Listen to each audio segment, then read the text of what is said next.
Hello everyone, welcome you all in maths addiction. आज का हमारा टॉपिक होने वाला है एंगल बाइसेक्टर थ्योरम। ठीक है, तो बच्चों सबसे पहले हमको ये समझना चाहिए कि एंगल बाइसेक्टर क्या होता है, तब तो हम ये थ्योरम पढ़ सकते हैं। तो एंगल बाइसेक्टर समझने के लिए मैं एक ट्रायंगल बना लेता हूँ। क्लियर है? अब बाइसेक्टर का मतलब क्या होता है, दो इक्वल पार्ट्स में डिवाइड करना। ठीक है, दो इक्वल पार्ट्स में डिवाइड करना। तो ऐसे समझते हैं, अगर कोई एंगल 90 डिग्री का है तो मैं बोलूं कि इसको बाइसेक्ट करो, तो 90 डिग्री को दो इक्वल पार्ट्स में बाइसेक्ट करेंगे तो 45 डिग्री 45 डिग्री। अगर एंगल 60 डिग्री का हो, उसको बाइसेक्ट करना हो तो कैसे करेंगे, 30 डिग्री 30 डिग्री। ठीक है, तो एंगल को बाइसेक्ट करना है।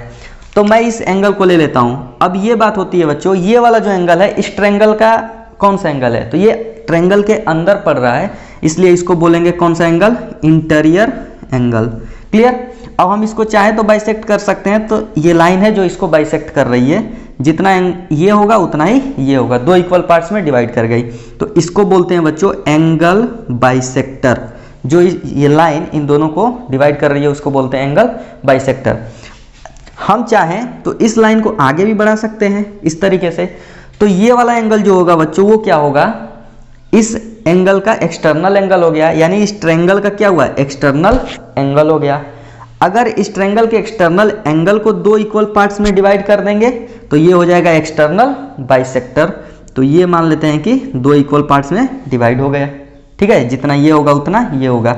और इसको बोलेंगे बच्चों, ये एक्सटर्नल एंगल को बाइसेक्ट कर रहा है, यानी दो पार्ट्स में डिवाइड कर रहा है, तो इसको बोलेंगे एक्सटर्नल बाइसेक्टर।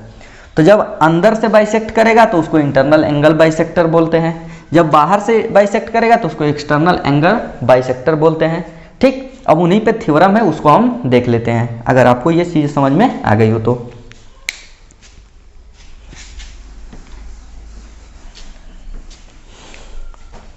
अब देख लेते हैं बच्चों इंटरनल एंगल बाइसेक्टर। ये क्या कहता है, ये थ्योरम क्या बोलता है कि अगर कोई भी एक ट्रायंगल हो और एक बाइसेक्टर होता है, ये थ्योरम क्या कहता है बच्चों कि कोई भी ट्रायंगल ले लो, उसका जो एंगल बाइसेक्टर होता है ये किस रेशियो में इस लाइन को डिवाइड करता है। जब ये बाइसेक्ट करे तो यहाँ पे मिट करेगा इस लाइन को, AC को आके, तो ये किस रेशियो में डिवाइड होगा इसकी बात करता है। तो ये जिस रेशियो में डिवाइड होता है, ये उसी रेशियो में डिवाइड होगा जिस रेशियो में ये दोनों लाइन सेगमेंट डिवाइड होती हैं, यानी ये दोनों साइड्स ट्रायंगल की डिवाइड होती हैं। देखो कैसे, AB upon BC equal AD upon DC। तो ये बातें हमको प्रूफ करनी पड़ेगी कि ये हम कैसे लिख पा रहे हैं। क्लियर है? ये अपॉन ये अपॉन ये। ठीक, तो ये हम कैसे लिख पा रहे हैं बच्चों, इसको प्रूफ करना पड़ेगा। तो पहले तो ये देखते हैं कि ये अगर BD एंगल बाइसेक्टर है तो जितना एंगल यहाँ पे बना रहा होगा उतना ही एंगल ये भी होगा, दोनों इक्वल होने चाहिए। तो अगर हम चाहें तो इसको थीटा लिखते हैं, तो ये भी कितना हो जाएगा, थीटा हो सकता है। क्लियर है? क्योंकि दोनों क्या होंगे, इक्वल होंगे, बाइसेक्ट किए गए हैं। ठीक, अब हम कंस्ट्रक्शन थोड़ा कर रहे हैं और इसको आगे बढ़ा लेते हैं इस तरीके से। क्लियर? जब हम आगे इसको बढ़ा लेंगे बच्चों, तो हमारा कंस्ट्रक्शन क्या होगा, इस पॉइंट C से हम इसके पैरेलल BD के लाइन एक लाइन सेगमेंट ड्रॉ करेंगे। तो ये कैसे ड्रॉ कर सकते हैं, इस तरीके से हम चाहें तो ड्रॉ कर सकते हैं। ठीक है, एक लाइन सेगमेंट हमने ड्रॉ कर लिया किसके, BD के पैरेलल, और ये मिल रहा है E पॉइंट पे जाके। ठीक है, ये हो गया। अब देखते हैं कुछ हमको मिलता है कि नहीं इसमें। तो ये पैरेलल हो गया BD के पैरेलल CE। क्लियर है? अब ध्यान से देखना, करेस्पॉन्डिंग एंगल से जितना ये बन रहा होगा उतना ये भी बनना चाहिए। यहाँ पे देखो, अगर एक लाइन है, ये दोनों पैरेलल है, तो जो एंगल ये होता है वही एंगल ये भी होता है। तो जो एंगल ये हो रहा है वही एंगल ये भी होना चाहिए। तो अगर ये थीटा है तो ये कितना हो जाएगा बच्चों, ये भी थीटा हो जाएगा। क्लियर है? दूसरी बात, अगर ये दोनों पैरेलल हैं तो जो ये होगा वही ये भी होना चाहिए। कैसे, इसको मैं मिटा लेता हूँ। अगर मान लेते हैं कि ये एंगल कुछ दिया हुआ है तो उतना ही ये होता है, इसको क्या बोलते हैं, अल्टरनेट एंगल। ठीक, तो अल्टरनेट एंगल से जितना ये बन रहा है उतना ये भी बनना चाहिए, क्योंकि ये पैरेलल है। ठीक है, तो ये थीटा तो ये भी थीटा। क्लियर है? अब थोड़ा सा ध्यान देंगे हम लोग, क्या ध्यान देंगे, जब किसी भी ट्रायंगल के दो एंगल इक्वल हो जाएं तो वो बनता है आइसोसेलेस ट्रायंगल। तो देख सकते हो ट्रायंगल बी सी ई, ट्रायंगल बी सी ई, देखो बी सी ई, ये दोनों एंगल क्या हो गए, इक्वल हो गए, तो ये दोनों साइड्स भी क्या हो जाएंगी, इक्वल हो जाएंगी। तो लिख सकते हैं B C equal B E, इसको लिख के रख लेते हैं, काम आएगा तो यूज करेंगे। क्लियर है।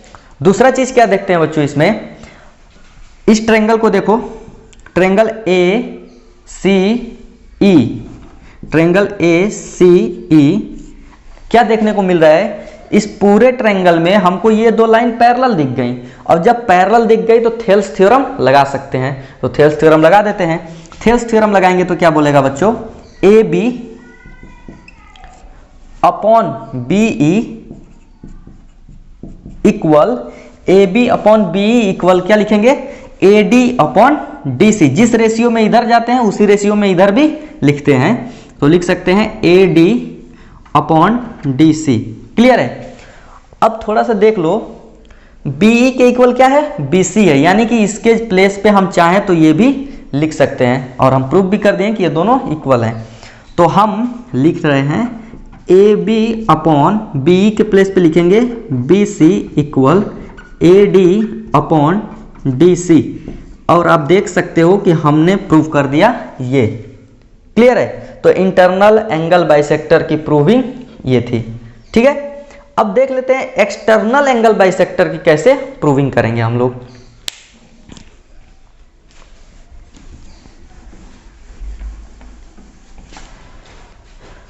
ये कैसे लिख पा रहे हैं बच्चों, देखो A B upon B C equal to A D upon D C लिखे हैं। ठीक है।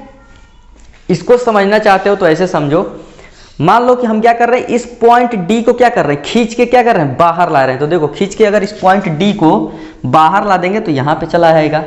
उसके बाद से जो वो फॉर्मूला अप्लाई कर रहे हो वही फॉर्मूला डी को लेते हुए लिखना है।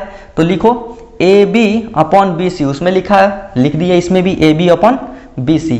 अब देखो क्या है, इस पॉइंट को तो हम इधर ला दिए हैं, फिर भी हमको लेना क्या है, ए और डी के बीच की दूरी लेनी है। तो हम ए और डी के बीच की दूरी लेंगे, तो ए डी। उसके बाद क्या लेते हैं हम लोग, डी सी लिखते हैं, सी और डी के बीच की दूरी, तो सी और डी के बीच की दूरी लिख देंगे। यानी कि हमको क्या करना है, ये वाला अगर याद है तो एक्सटर्नल में हम ये फील करेंगे कि हम डी को क्या कर रहे हैं, खींच के इस साइड ला दे रहे हैं। तो जब डी को ऐसे है, अगर तुम स्लाइड कराते हुए लाओगे तो इस तरीके से हो जाएगा।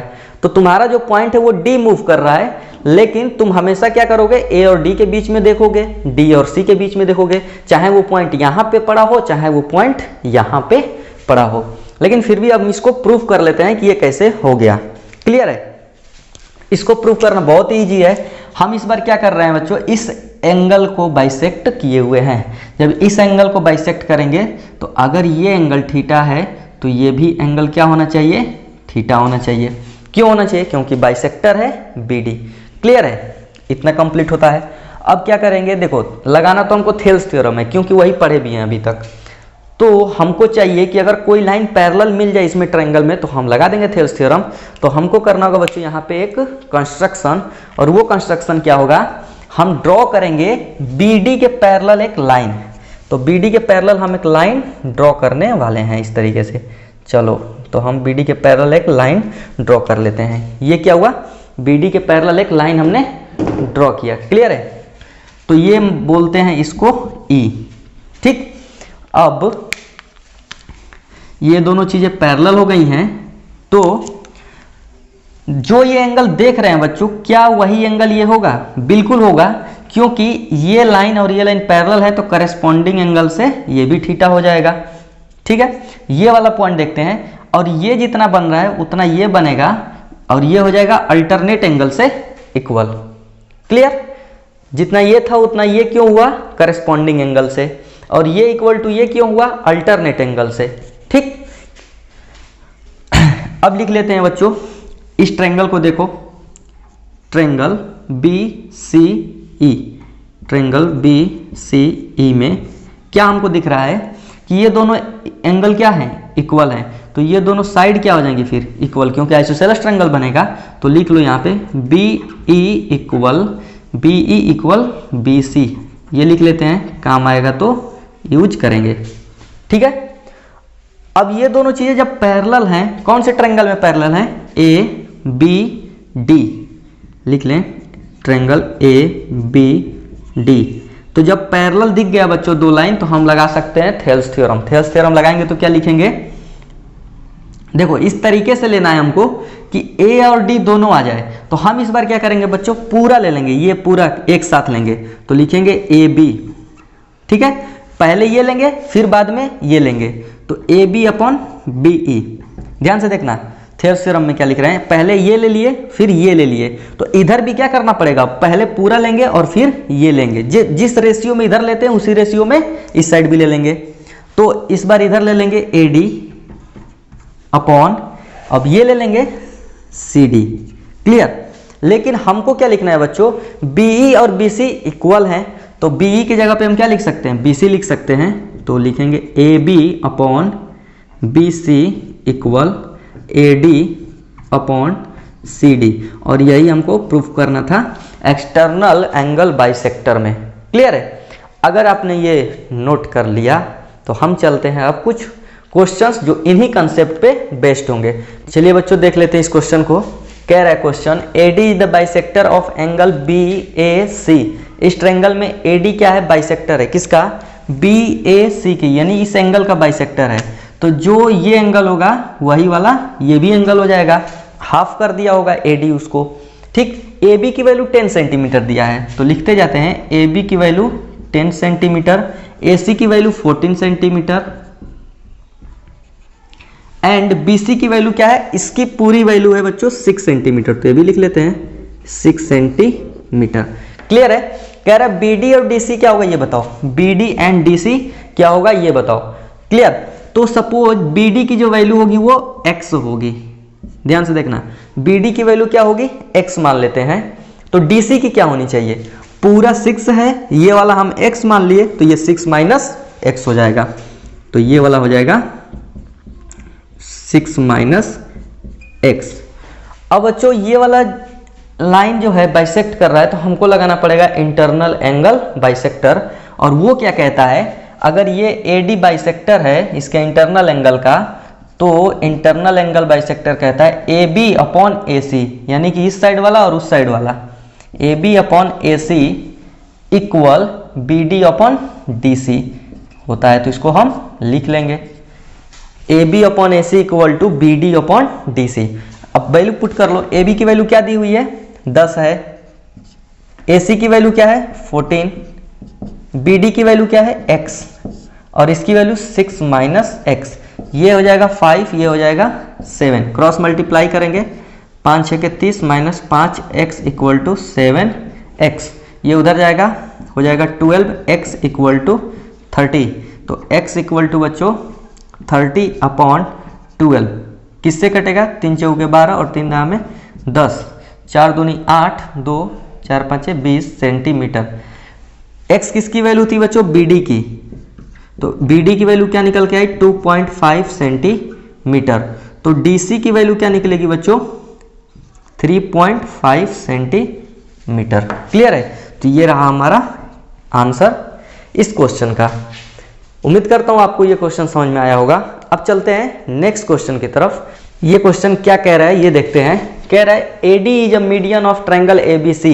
तो हम आपके सामने एक ट्रायंगल पहले से ही बना दिए हैं ABC, और AD इसका मीडियन भी बना दिए हैं। तो जितना भी डेटा मिलते जाएगा हम उसको पहले लिखने का काम करेंगे। तो बच्चों अगर ये मीडियन है, D पॉइंट क्या दिख रहा है, AD मीडियन है, तो ये इक्वल टू ये होना चाहिए। मीडियन क्या कर सकता है, इस पूरे लाइन को क्या करता है, 2 इक्वल पार्ट्स में डिवाइड करता है। एक बात क्लियर कर लो, मीडियन इस लाइन को 2 पार्ट्स में डिवाइड करता है, और एंगल बाइसेक्टर एंगल को 2 पार्ट्स में डिवाइड करता है। तो हम लिख सकते हैं, गिवन है ये, तो हमको BD इक्वल टू क्या हो जाएगा DC। जब जरूरत पड़ेगी तो यूज करेंगे, जो इंफॉर्मेशन मिल रही है उसको पहले निकालते जाओ। The bisector of angle ADB, इस एंगल का बाइसेक्टर, मतलब इस एंगल का बाइसेक्टर क्या होगा, इस तरीके से होगा, कुछ कर दिए बाइसेक्ट हो गया, यानी कि जितना एंगल ये है उतना एंगल ये हो जाएगा। एंड एंगल ADC इस एंगल का बाइसेक्टर, तो ये हो जाएगा इस एंगल का बाइसेक्टर, और ये दोनों इक्वल होंगे। क्लियर है। Meet A B and A C in A and F respectively. A B को ई पे, ए सी को एफ पे मिलते हैं, तो ए बी को ई पे, ए सी को एफ पे मिल गए। क्लियर है। Proof that E F parallel B C, ये प्रूफ करना है कि अगर हम इसको कनेक्ट करते हैं तो ई एफ क्या हो जाएगा, बी सी के पैरेलल हो जाएगा। यहां तक पहुंचने से पहले बच्चों दो चीजें हमने देखा है कि ये क्या है, एंगल बाइसेक्टर, ये क्या है, एंगल बाइसेक्टर। तो हम इस ट्रायंगल में एंगल बाइसेक्टर थ्योरम लगा देंगे, इस ट्रायंगल में भी एंगल बाइसेक्टर थ्योरम लगा सकते हैं, बिल्कुल। और ये वाला रिलेशन जो हमको मिला है वो भी पुट कर सकते हैं। चलिए इतना काम करते हैं, फिर देखते हैं कि ये रिजल्ट तक हम पहुंच पाते हैं कि नहीं। क्लियर। तो इसमें मैं लगा रहा हूं angle bisector theorem triangle A B D में। क्लियर है। इसमें लिख सकते हैं एंगल बाइसेक्टर थ्योरम लगाएंगे तो क्या लिखेंगे, ये एंगल है ना बाइसेक्ट हो रहा है, तो ये लिखेंगे B D upon A D. लिखिए B D upon A D. Clear है। B D upon A D लिखेंगे तो इधर क्या लिखेंगे, बी ई अपॉन ई ए, यही तो बताए हैं अभी हम, बी ई अपॉन ई ए। जो इस साइड से रेशियो लेते हैं एंगल बाइसेक्टर में वही इस साइड से ले लेंगे। क्लियर। अब दूसरा ट्रायंगल लिख लेते हैं, triangle A D C, triangle A D C, इसमें लिखते हैं एंगल बाइसेक्टर थ्योरम। तो उसको लिखेंगे तो क्या होगा बच्चों, C D upon A D, C D upon A D, C D upon A D, तो इधर क्या लिखेंगे, C F upon F A. तो लिख सकते हैं C F upon F A. Clear. अब थोड़ा सा हम लोग कंपेरिजन करेंगे, इसको 1 मानते हैं, इसको 2 मानते हैं। देखो B D upon A D, C D upon A D, A D तो मिल गया, लेकिन ये दोनों ऊपर अलग दिख रहे हैं, तो ये सच में अलग थोड़ी हैं। अभी तो हम बताए थे B D equal to D C. तो हम क्या चाहते हैं कि जो ये सी डी देख रहे हो ना, यहां से लिख दो बी डी, इसका मतलब ये दोनों क्या बन गए, इक्वल। तो ये दोनों क्या हो जाएंगे, इक्वल। लिख सकते हैं फिर B E upon E A equal to C F upon F A. थोड़ा सा ध्यान लगाएंगे इसमें, B E upon E A equal C F upon F A. ठीक। इसका मतलब बच्चों ये पॉइंट ले लो और ये पॉइंट ले लो, जिस रेशियो में ये पॉइंट इस लाइन सेगमेंट को बांट रहा है उसी रेशियो में ये पॉइंट इस लाइन सेगमेंट को बांट रहा है। तो ऐसा कब होता है, इसको मिलाओ, ऐसा कब होगा पता चल जाएगा। ऐसा तभी होता है बच्चों कि ये अपॉन ये इक्वल टू ये अपॉन ये किसी ट्रायंगल में कब लिख पाते हो, जब ये दोनों पैरेलल होती हैं। ठीक। तो ये दिया हुआ है तो हम लिख सकते हैं E F parallel B C. अगर ये देता है तो ये लिखते हैं, इसको बोलते हैं थेल्स थ्योरम। अब ये दिया हुआ है तो ये लिख रहे हैं, इसको बोलते हैं converse of Thales theorem, converse of Thales theorem. अगर नहीं समझ में आ रहा है तो पहला वीडियो देखना चाहिए आपको अच्छे से, उसमें हम बताए हैं कन्वर्स थ्योरम और a converse of Thales theorem and Thales theorem अच्छे से। ठीक है। तो ये वाला क्वेश्चन भी कर लिए। अब चलते हैं अगले क्वेश्चन की तरफ। चलिए बच्चों पढ़ते हैं इस क्वेश्चन को। कह रहा है in figure A E is the bisector of exterior angle C A D meeting B C produced in E. कुछ नहीं, ये फिगर आप देखिए ध्यान से। कह रहा है कि ये जो एंगल देख रहे हैं हम लोग सी ए डी, ये क्या है, ए बी सी ट्रायंगल का क्या है, एक्सटीरियर एंगल है। और उसका हम लोगों ने क्या कर दिया, बाइसेक्ट कर दिया उस एंगल को। क्लियर है। जब बाइसेक्ट कर दिया तो कह रहा है कि सी क्या होगा, ये हमको बताना है। मैं सिंपल भाषा में समझा देता हूँ। ए ई क्या है, बाइसेक्टर है सी ए डी का। तो सिंपल सी बात है, ये वाला जो एंगल देख रहे हैं वो इस ट्रायंगल का एक्सटर्नल एंगल बाइसेक्टर, तो यहां लगाएंगे external angle bisector theorem. Clear है।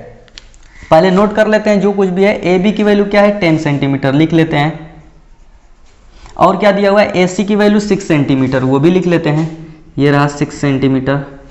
और क्या दिया हुआ है, बी सी की वैल्यू 12 सेंटीमीटर, ये लिख लिए, बी सी की वैल्यू 12। कह रहे सी ई बताओ, सी ई अगर हमको बताना ही है तो हम लिख लेते हैं कि ये क्या हो जाएगा, एक्स हो जाएगा, नहीं पता तो।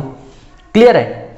अब लगा देते हैं external angle bisector theorem. External angle bisector theorem. Clear? वो क्या कहता है बच्चों, A B upon A C, A B upon A C, A B upon A C equal to यहां से यहां तक लेना होता है, ठीक है, बी ई, ठीक है, अपॉन सी ई। कैसे इसको समझ लेते हैं थोड़ा, मान लेते हैं ये वाला पॉइंट जो ई है वो यहां पे होता है। एक मिनट के लिए समझो कि ई वाला पॉइंट क्या है, यहां पे है। तो कैसे लिखते, A B upon A C equal to B E upon E C. तो अब हम उसी पॉइंट को खींच के यहां लेके चले गए, तो अब भी लिखेंगे बी ई अपॉन सी ई, ठीक है। अब ए बी की वैल्यू क्या है 10 सेंटीमीटर, ए सी की वैल्यू क्या है 6 सेंटीमीटर, बी ई की वैल्यू क्या दिख रही है 12 ये और एक्स ये मिलके बना देंगे 12 प्लस एक्स, और सी ई की वैल्यू क्या दिख रही है एक्स, ठीक है। अब इसको सॉल्व कर लेते हैं, ये 3 हो जाएगा, ये 5 हो जाएगा, क्रॉस मल्टीप्लाई कर लेते हैं, ठीक है, इस तरीके से। तो इसमें मल्टीप्लाई होगा तो क्या बनेगा 5x इक्वल, ये मल्टीप्लाई होगा 12 तियां 36 प्लस 3x, ये 5, ये 3 इधर आ जाएगा तो क्या बनेगा 5x माइनस 3x, और ये किसके इक्वल होगा 2x, और ये इधर आएगा 36। तो x की वैल्यू क्या निकल के आई 18 सेंटीमीटर। तो x किसके इक्वल हो गया CE के, CE की वैल्यू निकल के आई बच्चों 18 centimetre. This is the correct answer, ठीक है। चलते हैं एक और क्वेश्चन देखते हैं इसी कंसेप्ट पे। चलिए बच्चों इस क्वेश्चन को देखते हैं और समझते हैं क्या करना है इस क्वेश्चन में। कह रहा है इन ट्रायंगल ABC, एक ट्रायंगल ABC हमारे पास है, the bisector of angle B meets AC at D। इस बाइसेक्टर एंगल B का मिलता कहाँ पे है AC पे जाके पॉइंट D पे मिलता है। क्लियर? A line PQ parallel AC, इस AC के पैरेलल एक लाइन PQ ड्रॉ कर रहे हैं हम, तो कर दिए line draw. Meets AB BC BD at PQR, AB को कहाँ मिलता है P पे जाके, तो AB को मिल रही है P पे, BC को कहाँ पे मिल रही है Q पे, तो BC को Q पे, और BD को कहाँ मिलती है बच्चों R पे। क्लियर है? सो दैट इतना देखने के बाद आपको ये दो चीजें प्रूफ करनी है। क्लियर? आप सोचो अपने तरफ से क्या कर सकते हो। कहा गया है कि ये BD एंगल बाइसेक्टर है, तो जितना एंगल ये होगा उतना एंगल ये भी होगा, यानी हम एंगल बाइसेक्टर थ्योरम तो लगा सकते हैं, कंफर्म है। क्लियर है? पहले वाले को पढ़ते हैं, प्रूविंग कैसे करेंगे। PR कौन कौन सा इसमें लेंथ आ रही है उसको देखना जरूरी है। PR BQ, PR ये आ रहा है, BQ ये आ रहा है, और क्या आ रहा है QR BP, QR ये और BP। आप ऐसे अगर मार्क कर लेते हो तो आपको क्वेश्चन सॉल्व करना इजी हो जाएगा। इसका मतलब इधर हमको जाना ही नहीं है, केवल यही चारों चीजें आनी चाहिए। तो हम क्या लगाएंगे, इसको भूल जाओ, इसमें केवल एक ही कंसेप्ट लगाना होगा अब हमको, वो है एंगल बाइसेक्टर थ्योरम। ठीक है, क्योंकि ये वाला क्या है एंगल बाइसेक्टर हो रहा है यहाँ। ठीक है, लगा देते हैं angle bisector theorem, angle bisector theorem लगा रहे हैं। ठीक है, वो क्या कहता है बच्चों, BQ upon BP equal to QR upon RP। तो लिख देंगे BQ this upon this, BQ upon BP equal, अब क्या लिखना है QR अपॉन RP या PR लिख दो, तो QR अपॉन PR। अब क्या करेंगे, क्रॉस मल्टीप्लाई कर दो तो हो जाएगा BQ multiply PR equal BP multiply QR। अब थोड़ा सा मिला लेते हैं, PR BQ मिल गया, QR BP मिल गया, यानी कि पहला वाला क्या हो गया, प्रूफ कर दिया हम लोगों ने। ठीक है, अब देखते हैं दूसरा वाला कैसा प्रूव होगा। तो मैं इसको मिटा देता हूं। जब भी क्वेश्चन सॉल्व करना हो, अगर ये आइडिया आप लगाते हैं, अपनाते हैं, क्वेश्चन बहुत तेज होगा सॉल्व। क्लियर है? दूसरे वाले के लिए देखिए, ये तो था पहला वाला, दूसरा वाला आप देखते हैं। AB, देखो AB हमको चाहिए, मार्क कर लेते हैं यहां से लेकर यहां तक, तो हम इसे ऊपर करते हैं, ऊपर करने का मतलब पूरा लेंथ। CQ ये वाला लेंथ, BC पूरा ये वाला, और AP ये छोटा वाला। तो ऐसे देखो समझो, पहले पूरा लेना है फिर छोटा वाला, इधर भी पहले पूरा ले लो इधर छोटा वाला। ये काम कब कर सकते हो, थेल्स थ्योरम लगाना है, ये दोनों लाइन पैरेलल है, अगर हम थेल्स थ्योरम लगा दिए तो हमारा क्वेश्चन सॉल्व। तो लगा देते हैं थेल्स थ्योरम, थेल्स थ्योरम, ठीक है। हम मार्क करने के बाद समझेंगे कि ऐसा क्या करें कि हमको ये साइड्स जो है मिलने लगे। तो देखो क्या कर रहा हूँ, पहले मैं पूरा लूंगा, यहाँ से यहाँ तक लूंगा, ये दोनों लाइन पैरेलल तो थेल्स थ्योरम लगेगा। यहाँ से यहाँ तक क्या लिखेंगे बच्चों, A B upon P A या ए पी लिख दो। तो जिस रेशियो में इधर लिए उसी रेशियो में इधर ले लो। तो इधर भी क्या लेंगे, पहले पूरा कंप्लीट लेंथ ले लेंगे बी सी, और इधर छोटा वाला ले रहे हैं तो इधर भी छोटा वाला ले लेंगे क्यू सी। कुछ नहीं करना है, क्रॉस मल्टीप्लाई करो, ए बी और क्यू सी कर दो, A B multiply Q C equal, A B multiply Q C equal to A P multiply B C. अब देखते हैं क्या यही प्रूफ करके लाना था, A B C Q, A B Q C या सी क्यू लिखो, बात वही है, B C A P, B C A P. इसका मतलब हम लोगों ने इस क्वेश्चन को कर दिया सॉल्व। तो ऐसे अगर मार्क कर करके देख लेते हो तो आपको और इजी हो जाएगा कि हमको रियल में क्या लेना है, कैसे ये साइड्स आएंगी ये समझ सकते हैं हम लोग, ठीक है। अब चलते हैं एक और क्वेश्चन लेते हैं इसी कंसेप्ट पे। चलिए बच्चों इस क्वेश्चन को देखते हैं क्या कह रहा है। कह रहा है in triangle A B C angle B equal to 2 angle C. ये हमने एक ट्रायंगल बना लिया ए बी सी। अब जो ये एंगल बी देख रहे हो वो एंगल सी के 2 गुना है। यहाँ पे देखो angle B equal to 2 angle C। तो 1 मिनट के लिए अगर हम ये बोलते हैं कि एंगल C की वैल्यू थीटा है तो एंगल B की वैल्यू क्या हो जाएगी बच्चों, 2 थीटा हो जाएगी। जितना C होगा उसका डबल हो जाएगी। क्लियर है, यहाँ पे रखो एंगल C को अगर थीटा बोलते हो तो देखो एंगल B क्या निकल जाएगा, यहाँ C की जगह थीटा रख दो तो 2 थीटा हो जाएगा। क्लियर है, इसको यहाँ लिख लो, क्वेश्चन समझ में आएगा आसानी से। अगर हम इसको थीटा बोल देते हैं तो ये पूरा एंगल कितना हो जाएगा बच्चों, 2 थीटा हो जाएगा। क्लियर। अब कह रहा है and the bisector of angle B, इस एंगल बी का बाइसेक्टर यानी कि एंगल बी को आधा आधा करने वाला।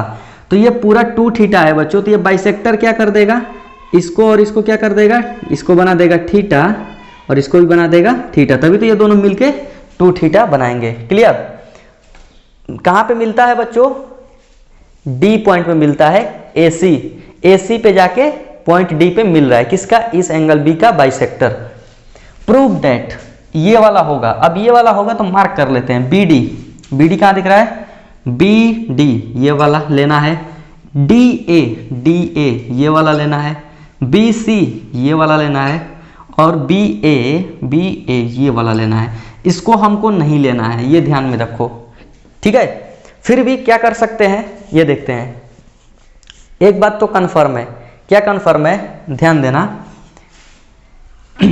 कंफर्म ये है बच्चों, अगर एंगल थीटा ये और एंगल थीटा ये दोनों एंगल इस ट्रायंगल में दिख रहे हैं, इक्वल हैं, इसका मतलब जो ये ट्रायंगल दिख रहे हो डी बी सी आइसोसेलेस हो गया। क्योंकि अगर किसी भी ट्रायंगल के 2 एंगल इक्वल हो जाएंगे तो वो आइसोसेलेस होगा और उन दोनों की साइड क्या होगी, इक्वल। यानी कि जो बी डी की साइड होगी वो हो जाएगी डी सी के इक्वल, है कि नहीं।